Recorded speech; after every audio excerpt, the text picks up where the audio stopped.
Fake fielding की controversy ये किसी को नहीं पता था हुआ है जब तक नूरुल ने मैच खत्म होने के बाद और शकीब की प्रेस कॉन्फ्रेंस के बाद मिक्स में ये किसी को बात नहीं पता थी कि क्या हुआ और क्या नहीं हुआ।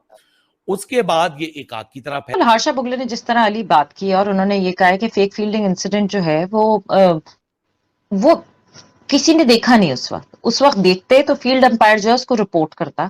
On the fake fielding incident the truth is that nobody saw it, the umpires didn't, the batters didn't and we didn't either.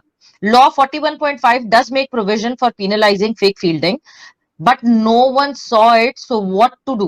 Please don't look at fake fielding or wet conditions as a reason for not reaching the target. If one of the batters had stayed till the end, Bangladesh could have won it.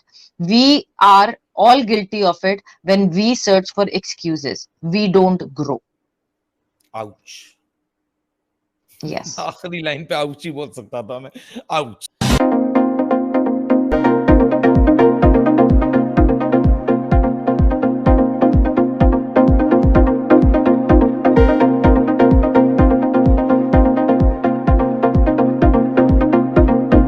Fake fielding की controversy की काफी अभी तक चीजें clarity में आ चुकी हैं कि नूरुल ने ये किसी को नहीं पता था हुआ है जब तक नूरुल ने मैच खत्म होने के बाद और शकीब की प्रेस कॉन्फ्रेंस के बाद जब ये वो टाउन हॉल जो होता है जिसमें प्लेयर अवेलेबल होता है उसमें ये बात नहीं की, किसी को बात नहीं पता थी मिक्स में ये किसी को बात नहीं पता थी कि क्या हुआ और क्या नहीं हुआ। उसके बाद ये एक आग की तरह फैल गई। बड़ी टॉकिंग अबाउट बांग्लादेश फैंस बड़े नाराज हुए, बेमानी हो गई, ये हो गई, फला हो गई, ये लेकिन मसला ये है कि एक चीज इतना फ्लैश ऑफ सेकंड में ही जिसको ऑन फील्ड प्लेयर्स ने कॉन्टेस्ट नहीं किया, ना नूरुल ने ये बात कल बोली कि जी कॉन्टेस्ट किया गया। अब हर्षा बोगले एक पिक्चर बताते हैं, लेकिन बांग्लादेश क्रिकेट बोर्ड की भी एक पिक्चर आ गई है, उसके बारे में बताता हूँ। तो भाई धमकियां देने पे उतर आए हैं, उनको भी शायद पता है कि अब तो रात गई बात गई वाली कहानी है, वो किस बात पे इसको इग्नाइट करना चाहते हैं।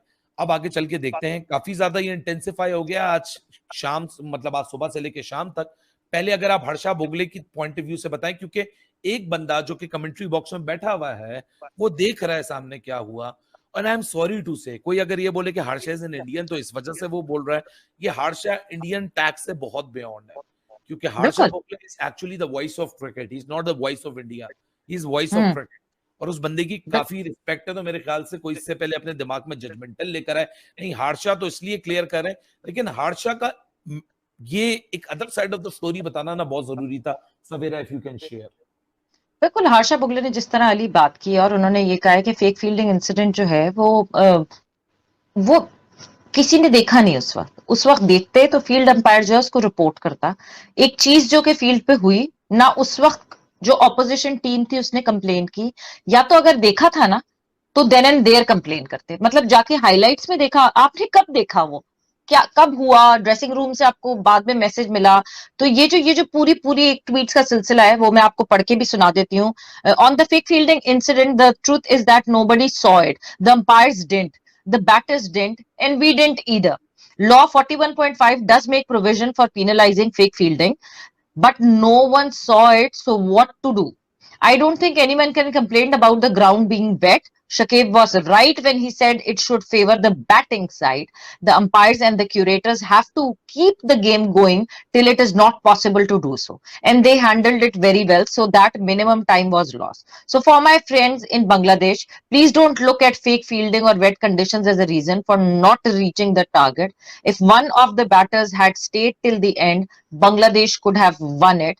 We are all guilty of it when we search for excuses. We don't grow. Ouch. Yes. आखिरी लाइन पे आउच ही बोल सकता था मैं। आउच। ये आप इसको जितना प्रोपोगेट करना कर लो, क्योंकि करेक्टर सामने विराट कोहली है, ठीक है ना। विराट कोहली की इसमें इन्वॉल्वमेंट दुनिया की सबसे बड़ी खबर है, तो आप इसको जितना बेचना चाहो, आप इसको अगले 50 दिन भी बेच सकते हो, ये बासी नहीं होगी खबर। लेकिन अकलमंदी का दायरा यही कहता है कि लॉ है, एमसीसी का लॉ है, लॉ के तहत विराट का ये जो एक्शन है, क्योंकि हम फुटेज नहीं चला सकते तो हम यहाँ स्टिल्स चला के लोगों को रेफरेंस के तौर पे दिखा देते हैं। ये अगर डिस्ट्रैक्ट करता और उस वक्त प्लेयर दोनों खड़े हो जाते और वो चीज टीवी पे आती, ऐसा हो ही नहीं सकता था कि एम्पायर उसको इग्नोर कर देता, क्योंकि इस एक्शन के ऊपर अगर तो ये डिमांड किया जाता तो 5 रन की पेनल्टी थी। क्लेम तो होता ना, देखो इंटेंशन है या इंटेंशन नहीं है, ये हमें Yes. नहीं पता, हम में से किसी को नहीं पता, हम कोई एडवोकेसी नहीं कर सकते। मेरा बेस पॉइंट सिर्फ ये है कि जब ये किस्सा हुआ उस वक्त रेन ब्रेक नहीं हुई थी, तो ऐसा तो नहीं है कि आप लोगों को लॉ की कमी मालूम थी और आप लोग नहीं उस वक्त रिएक्ट कर सके, क्योंकि नवाज के साथ भी ऐसे ही हुआ है, मेरे साथ भी ऐसे ही हुआ कि नवाज ने एलबीडब्ल्यू गया, उसका एज हुआ लेकिन वो रन आउट हो गया, तो उसको लगा रन आउट ही हो जाऊंगा, तो डीआरएस लेने का फायदा क्या, आउट हो गया तो मैं चला गया, नवाज चलता हुआ चला गया। उसको ये नहीं पता था कि अगर वो करता तो डेड बॉल होती और वो बचता भी, क्योंकि इसका इतना मोटा तो इनसाइड एज लगा था। मुझे भी ये बात पता थी। लॉज हम अपने दिमाग में ना हिफ्स करके नहीं बैठते हैं, क्योंकि ये नॉर्मलेंसी में हर रोज नहीं होती हैं चीजें, जैसे मनकट नॉर्मलेंसी में हर रोज नहीं होता, ऑब्स्ट्रक्शन ऑफ द फील्ड हर रोजमर्रा की जिंदगी में नहीं होता, तो आपको लॉ रिफाइन करना पड़ता है। क्या ये पॉसिबिलिटी की तरफ किसी ने देखा कि जब बांग्लादेश हार गया रेन ब्रेक के बाद, या रेन ब्रेक के अंदर इनको रियलाइज हुआ ओ शिट ये हो गया हमारे साथ, तो जब आप उसको मौके को रियलाइज ही नहीं हुआ आपको, तो आप एक ऐसी चीज पे कैसा रोना धोना डाल सकते हो जो कि 24 घंटे पहले हुई है, या कोई 4-5 घंटे पहले। आप पूरा मैच हार गए, करंट टाइम पे आपने क्यों नहीं सवाल उठाया? वहीं आप एकदम से गेम रोक के कहते हैं ये he is doing that, penalise him. झूठा नैरेटिव खड़ा किया जा रहा है कि जी रिव्यू पे नहीं भेजा। देखिए जी, लॉ अगर एमसीसी का जो कहता है ना, वो on field umpire real time ले सकता है, कोई बीच में मिंगल इन करने नहीं आएगा। ये बात बहुत क्लियर है।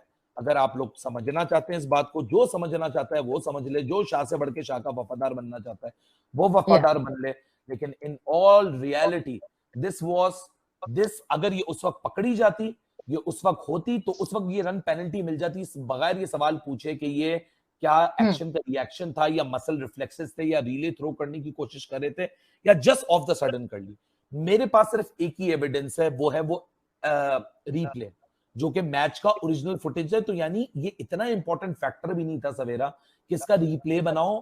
तुम भी ब्रॉडकास्टर रही हो, कोई भी मैच में ऐसे इंपॉर्टेंट मोमेंट होता है उसके फौरन रिप्लेस बनते हैं, जो तेजी में निकल जाता है, इसका मतलब वो नोटिस ही नहीं हुआ किसी से, नोटिसेबल ही नहीं था, वरना तो फौरन बनता है। कर दो, हाँ, अगर तुम क्लियर कर दो फिर मैं अपना कैरी फॉरवर्ड करता हूँ, लॉ दिखाता हूँ लोगों को। देखिए, ब्रॉडकास्टिंग में बेसिकली ये होता है कि कोई रन ऐसा लिया हुआ हो, कोई शॉर्ट रन हो जिसको जो है फौरन कहते हैं काटो इसको, रिप्ले बनाओ जल्दी से, ये काम आ सकता है।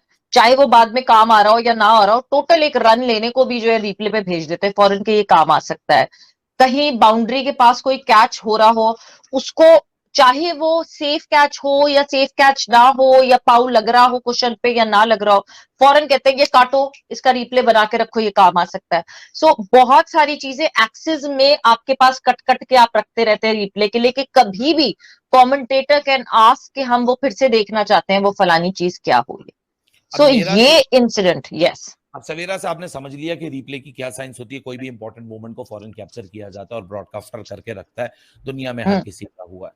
अब मेरे सामने वो वीडियो है कि बैटर की नजर इधर है जो कि रन कंप्लीट कर रहा है, डिस्ट्रैक्शन हुई है, उसकी नजर बिल्कुल सीधी विकेट कीपर की तरफ है, उसने कहीं नहीं देखा डिस्ट्रैक्ट होकर, वो सीधा आया, उसने अपना रन कंप्लीट किया। अभी आप अगर तस्वीर देख सकते तो विराट का एंगल नॉन स्ट्राइकर की तरफ ज्यादा है, और नॉन स्ट्राइकर पे रन कंप्लीट हुआ हुआ था या नहीं हुआ था, इसका हम में से एविडेंस किसी के पास नहीं है। जो वीडियो वायरल हुई है वो भी नहीं है, तो इनफैक्ट ये एविडेंस बांग्लादेश के पास भी नहीं था कल तक। शकीब से जब पूछा गया, अब बांग्लादेश क्रिकेट बोर्ड पे अगर हम आगे चलते हैं, Harsha Bhogle the most supreme authority to comment on this, क्योंकि वो कल कमेंट्री बॉक्स में बैठा हुआ था, ठीक है ना। अब आप उसके ऊपर टैग लगा दे because he is an Indian, तो इसलिए वो जानबूझ के बोलेगा, तो यार इतनी हिपोक्रेसी दुनिया में ना चलती नहीं है। क्योंकि कल तक बहुत सारे पाकिस्तानी भी बोल रहे थे कि जी वेट आउट फील्ड थी, इस वजह से अनफेयर एडवांटेज दे दिया, क्योंकि डीएलएस का रूल नहीं समझ आ रहा था। आज जब हमारे साथ हुआ तो आज हम सब ठंडे हो गए, कोई किसी को वेट आउट फील्ड नहीं नजर आई, किसी को कुछ नजर नहीं आया, आज होती हुई बारिश नहीं नजर आई किसी को। आप अगर हमसे जुड़ा रहना चाहते हैं तो कृपया मेरे चैनल को सब्सक्राइब करें तथा बेल आइकन भी दबा दें, ताकि नई वीडियो की जानकारी तुरंत आप तक पहुंच जाए। धन्यवाद। जय